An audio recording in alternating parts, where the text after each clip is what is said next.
Ako si Maria at ito ang aking kwento.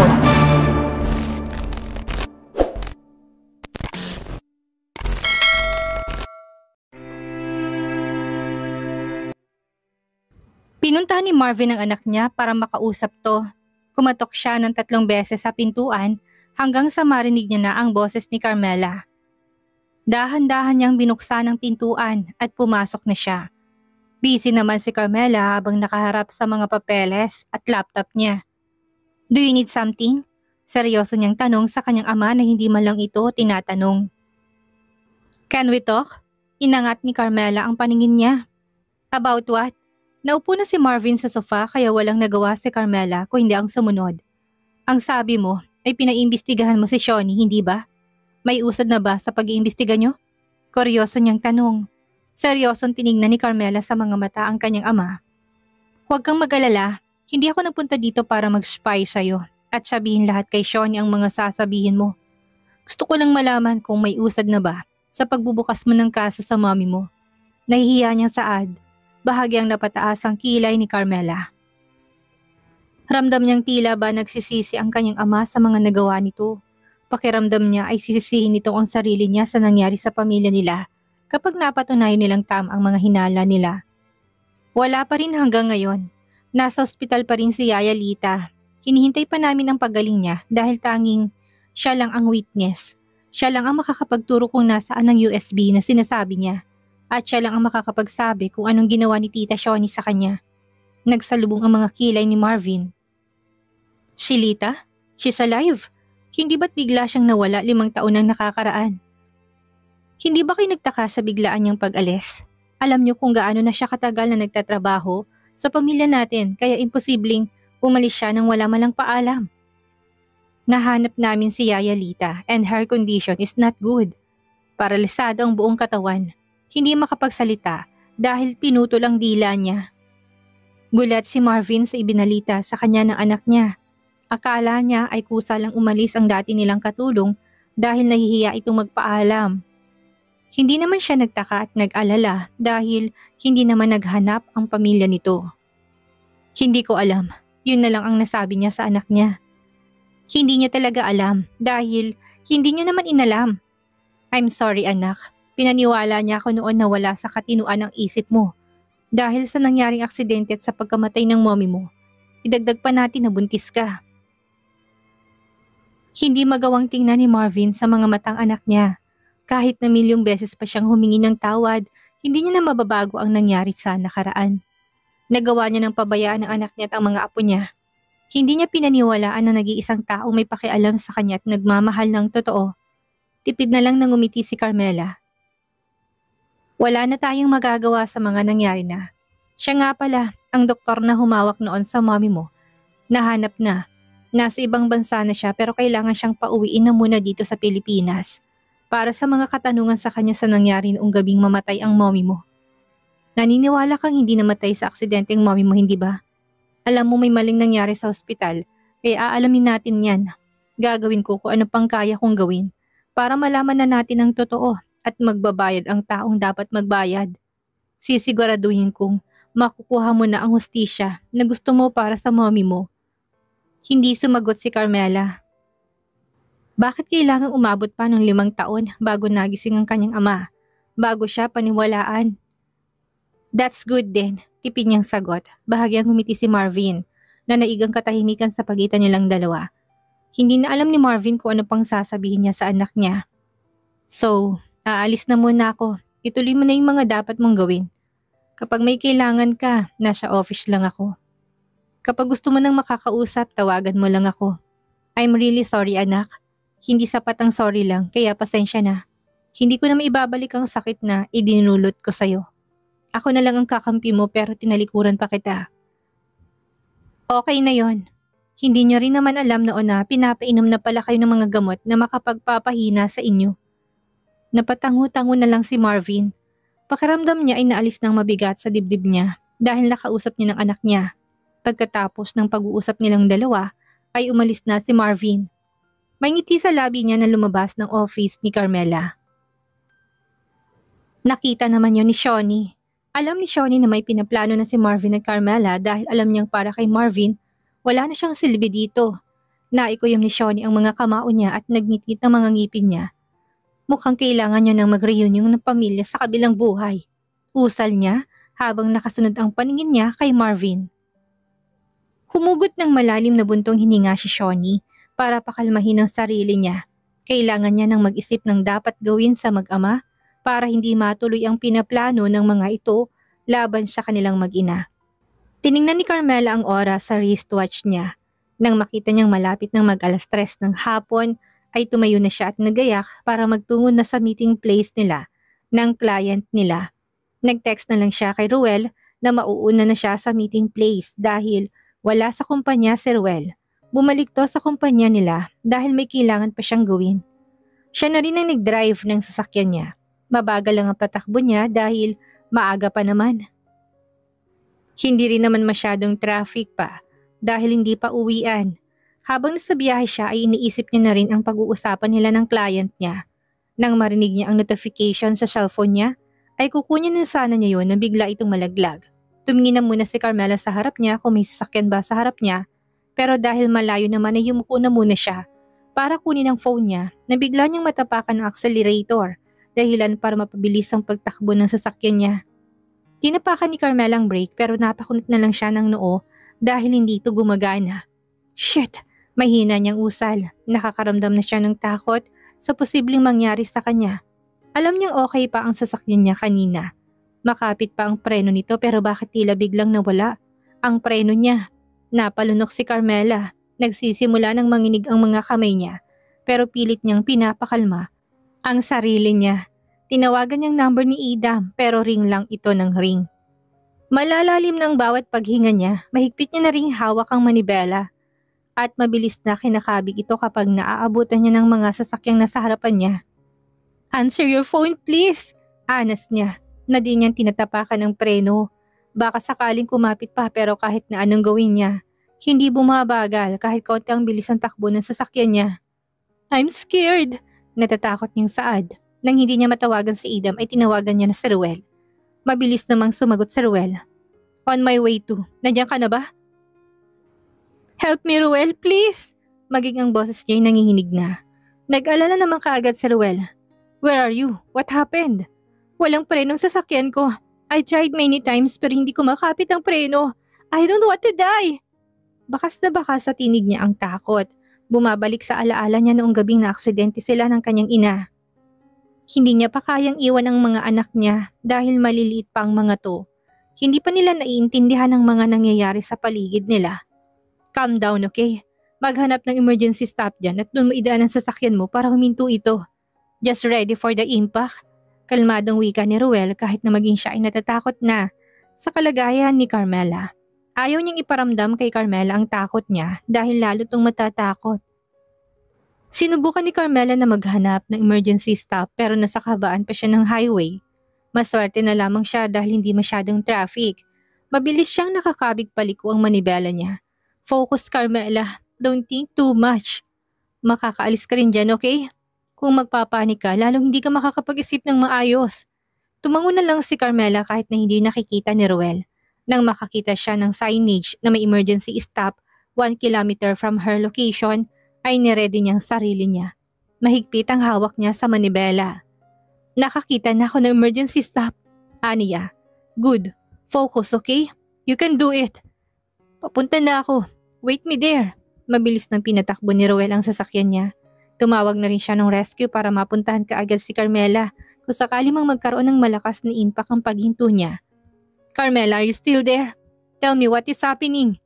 Rinig na ni Ruel ang malakas na impact ng paghinto ng sasakyan at ang pagsigaw ni Carmela. Ilang minutong katahimikan ang nanaig sa kabilang linya. Are you okay? Please tell me that you're fine. Tila mababaliw na saad ni Ruel, narinig niyang pagbukas ng pintuan. Carmela, please, answer me. Who are you? No, let me go. Nagsalubong ang mga kilay ni Ruel sa narinig niya sa kabilang linya. Who's there, Carmela? What is happening? Please answer me. Don't you dare hurt her. Who's there? Paulit-ulit na sigaw ni Ruel pero wala nang sumasagot sa kanya. Nag-aalala na siya kung anong nangyayari kay Carmela. Carmela, please tell me that you're fine. Sinong mga kausap mo? Carmela! Inis na hinampas ni Roel ang manibela niya nang wala siyang makuhang sagot. Tinawagan niya kaagad ang rescuer na pinapunta niya sa location ni Carmela. Nakarating na ba kayo sa location? Is she there? Kararating lang namin sir pero walang tao sa loob ng kotse. Hinahanap na rin namin siya dito sa paligid pero sa init ng panahon. Wala siyang mapagsisilungan dito. Nandito pang mga gamit niya at cellphone. Hindi namin alam kung nag-abang na lang ba siya ng sasakyan. Are you stupid? Someone took her. Sinong taong iiwan ng mga personal things niya sa loob ng sasakyan at mag-aabang ng masasakyan? Find her now! Maotoridad niyang utos. Walang nagawang mga pumuntang rescuer kung hindi ang hanapin si Carmela. Shit! Inis na wika ni Roel. Tinawagan niya na rin si Idam pero masyado tong busy kaya hindi siya sumasagot. Makalipas ang ilang minuto ay nakarating na rin si Roel kung nasaan ang sasakyan ni Carmela. Nagtungo siya kaagad sa kotse ni Carmela pero walang tao doon. Nandun pa rin ang mga personal things niya.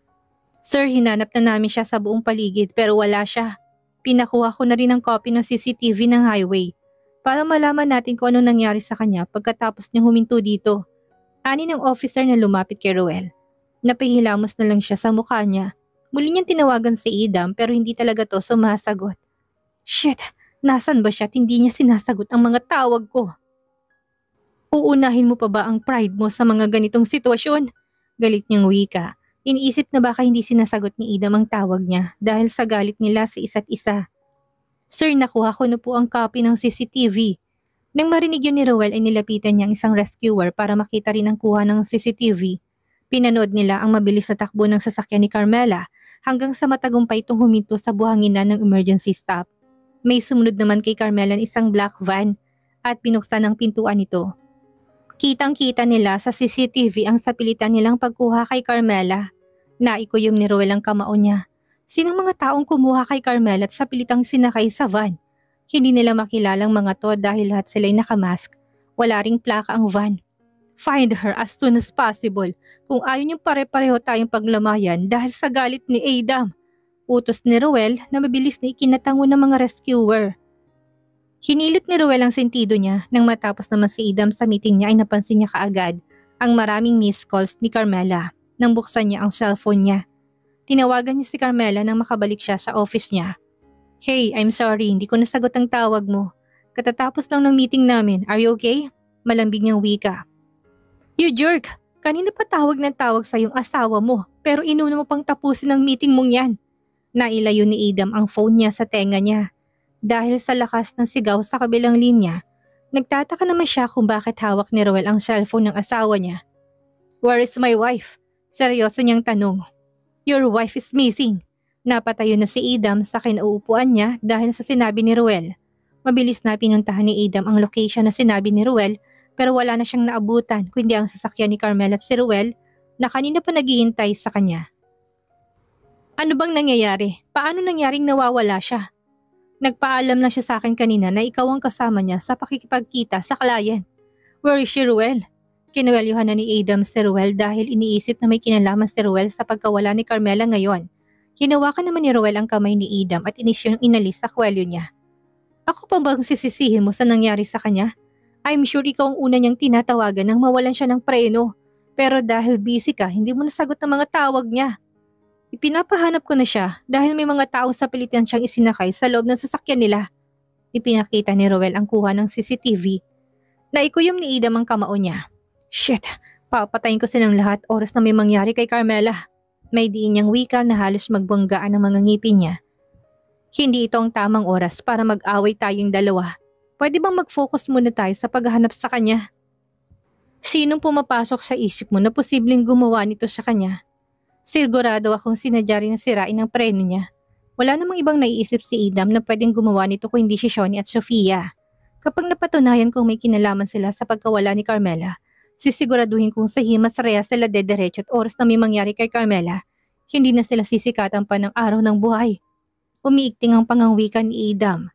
Nakipag-ugnayan na sila kaagad sa mga otoridad para hanapin si Carmela. Sinabi na rin kaagad ni Idam kay Marvin. Napatayo kaagad si Marvin sa kinuupuan niya nang malaman niyang nawawalang anak niya. Mahigpit na hinawakan ni Marvin ang phone niya. Nang matapos ang tawag ay galit na galit siyang sinugod ang office ni Shoni. Halos mapatalon pa si Shoni sa kinuupuan niya dahil sa lakas ng pagkabukas ng pintuan. Sisirain mo ba ang pintuan? Pwede ka namang… Anong kinalaman mo sa pagkawala ni Carmela, ha? Pagpuputol ni Marvin sa sasabihin ni Shoni. Nagsalubong naman ng mga kilay ni Shoni. Ano bang sinasabi mo? Nawawala si Carmela at akong pinagbibintangan mo? Iniisip mo bang pinakidnap ko siya? Ano bang pumapasok sa isip mo? Sabihin mo na lang sa akin kung nasa ng anak ko. Pakawalan mo na siya, Shoni. Ano pa bang gusto mo? Pinipilit mo kong palabasin ang anak mo kahit na wala naman akong kinalaman sa pagkawala niya? Oo, hindi magandang relasyon namin pero hindi ko magagawang binibintang mo sa akin. Sigaw din ni Shoni. Nagngit-ngit ang mga ngipin ni Marvin, tila ba hindi niya magagawang paniwalaan si Shoni. Siguraduhin mo lang na wala kang kinalaman sa pagkawala ni Carmela. Dahil kapag nalaman kong ikaw ang mastermind ng pagpapakidnap sa kanya, hindi ako magpapakita ng awa sa'yo. Sisiguraduhin kong pagsisisihan mong ginawa mo. May diin niyang wika. Nagtaas lang ng kilay si Shoni nang makaalis si Marvin. Samantala naman, binuhusan ng malamig na tubig ang mukha ni Carmela dahilan para magising siya. Nawalan siya ng malay kanina nang maamoy niya ang pampatulog sa telang pinangtakip sa ilong niya. Tinignan niya ang mga lalaking nasa harapan niya. Nakamask ang mga ito kaya hindi niya sila makilala. Ano kailangan niyo sa akin? Tanong niya. Wala kaming kailangan sa'yo pero ang taong nagutos sa amin na kidnapin ka meron. Pasensya ka na, trabaho lang. Hilaw na natawa si Carmela. You call this as your job? Anong klaseng trabaho ba yan? Gumising naman ang lalaki pero hindi yun nakita sa likod ng mask niya. Trabaho pa rin naman. Illegal nga lang. Sa bansa natin kung hindi ka gagawa ng illegal, mananatili kang mahihirap. Isang kahig, isang tuka. May gusto lang kaming papirmahan sa'yo. Pirma mo lang naman at pwede ka nang makalaya. Ani ng lalaki.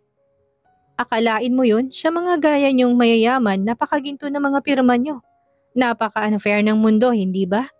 Isang pirma lang pero nagkakahalaga ng bilyong-bilyong assets.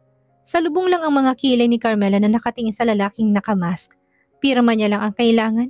Sino ba ang taong nasa likod ng pangingidnap na ito? Kanina lamang inasabingit siya ng kamatayan dahil walang prenong sasakyan niya. Nakatakas siya sa kamatayan na yon pero hindi naman siya nakatakas sa pangingidnap sa kanya. Ano ba talagang kailangan niyo sa akin? Tanong ni Carmela. Nilapag naman ng lalaking dokumento sa harapan. Gusto niyang basahin yon pero hindi niya mabuklat ang bawat pahina dahil nakatali ang mga kamay niya. Hindi niyo alam kung sinong kinakalaban niyo. Pananakot ni Carmela pero nagkibit-balikat lang ang kidnapper niya. Sabihin mo yan sa taong nag-utos sa amin na kidnapin ka. Huwag kang mag-alala, hindi ka naman namin papatayin. Pirma mo lang ang kailangan ko para matapos ng araw ng pagtatrabaho namin ngayon. Binuklat na kaagad ng lalaking dokumento sa pinakadulo nito. Tinakpan niya rin ng papel ang nilalaman ng dokumento sa likod, kaya ang tanging nababasa lang ni Carmela ay ang pangalan niya. Tila ba may idea na siya kung sino ang tao na sa likod ng pagpapakidnap sa kanya. Hindi ko pipirmahan yan, matigas sa sagot ni Carmela. Galit namang hinampas ng lalaking lamesang ikinapikit ng mga mata ni Carmela. Huwag mo na kaming pahirapan pa. Huwag mo na rin kaming pilitin na saktan ka pa namin bago mo gawin ang inuutos ko sa'yo. Pirma mo lang naman ang kailangan para makauwi na tayong lahat. Paano kung makakasiguro na pirma nga lang ang kailangan niya sa akin? Paano kung matapos kong pirmahan yan ay sa kanya naman ako papatayin? Magkano bang binayad sa inyo at dodoblehin ko na lang para pakawalan niyo lang ako dito? Pakikipag-usap niya, nagkatingin na naman ang mga kidnapper ni Carmela sa isa't isa. Napangisi ang pinaka-boss nila pero hindi nakikita ni Carmela. Huwag mo na kaming pahirapan pa. Ibigay mo na lang sa amin ang gusto namin. Triple. Gagawin kong triple ang binayad niya sa'yo. Pag-aalok pa rin niya. Napayuko ang lalaki tila ba nag-iisip ng gagawin niya. Napabuntong hininga ito. Kaya umaasa si Carmela. Napapayag sila sa alok niya. Ano ang mangyayari ngayong nanganganib ang buhay niya sa mga taong dumukot sa kanya? Magawa kaya niyang kumbinsihin ang mga kidnapper niya at makaalis ng ligtas. Yan ang ating aalamin sa susunod nating kabanata.